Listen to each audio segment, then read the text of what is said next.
Naaresto ng mga operatiba ng Bilanonan Police Station ang isang lalaki na kabilang sa top 6 most wanted person sa lalawigan ng Pangasinan sa bisa ng warrant of arrest para sa kasong statutory rape. Nakibalita dyan si Police Corporal Joanna Marie de los Santos.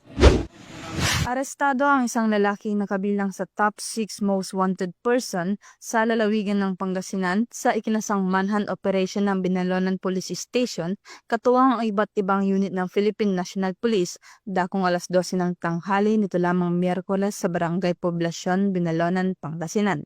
Kinilala ni Police Major Zainon A. Piking, Chief of Police ng nasabing istasyon ang suspect sa pangalang Joseph, 24 anyos, isang solar installer, Tubong Season, Pangasinan at kasalukuyang naninirahan sa Binalonan. Siya ay naaresto sa bisa ng warrant of arrest para sa kasong statutory rape na inisyu ni Honorable Edwin Bautista Maynigo ng Family Court Branch 16, Urdaneta City, Pangasinan na walang inirekomendang piyansa.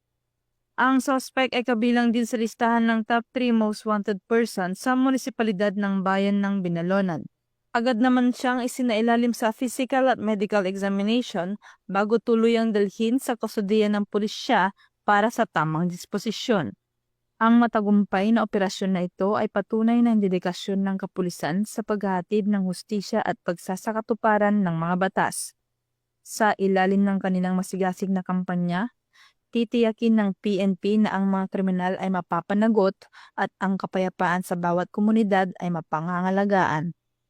Mula dito sa Ilocos Region, ako ang iyong PNN Correspondent, Police Corporal Joanna Marie de los Santos, alagad ng batas, tagataguyod ng Balitang Pulis.